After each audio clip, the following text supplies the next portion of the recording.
Jim Tobin is a social media guru. Jim, what is social media and why should we care about it?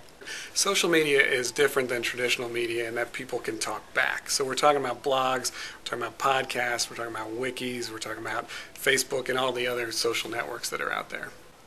Jim, what do PR people need to know about this new medium? Yeah, PR people, and I came from that, so I'm not disparaging anyone, but we're conditioned to think of how do I take a message and how do I blast it out there. Well, that's not the right way of thinking anymore if you're dealing with the social space. The message is now, how can I craft my message in such a way that it's interesting to a certain subset of people who will then help me spread it. And that's very different. I get really bad pitches from PR people all the time about putting stuff on my blog. They haven't done their homework. They're sending me a press release. I don't want a press release. I don't write an inverted pyramid style on my blog. Don't send me your press release. Jim, what skills do we need to know in order to succeed in social media? There's a way of writing that you're taught in journalism school that is good. I mean, there's a clarity to it, but what's very interesting is that it's hard for people to talk in written form and to talk into a camera or anything else in a human way, in a natural way, like they're having a dialogue. And so being able to come out of school and understanding how to talk in writing the way that is conversational but still professional is a bit of an art to it. Jim, what's next in social media? What's the social media of the future?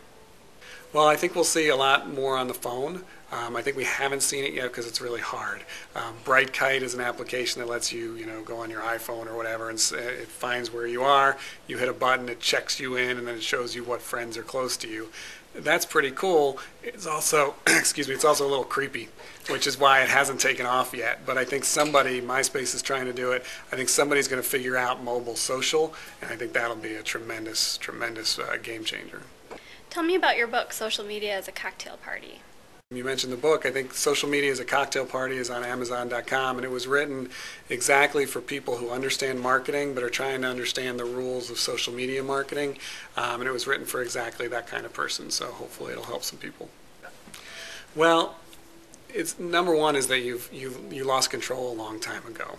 You never had it, at least not in the last 5-10 years you haven't had it, and so people say, I don't think my brand's going to participate in social media. Well, if you're even remotely interesting, you're already participating in social media. Whether you put up a site or not, there's Yelp, there's Get Satisfaction, there's Amazon, where people can talk about you. So you've got to make a choice of, do we want to get in these conversations that are occurring about our brand or about our product or about our industry or about the things we care about? Those conversations are occurring. Do we want to be part of them, or do we want to let some upstart come up, be part of them, and take business from us? The upside is way higher than the risk.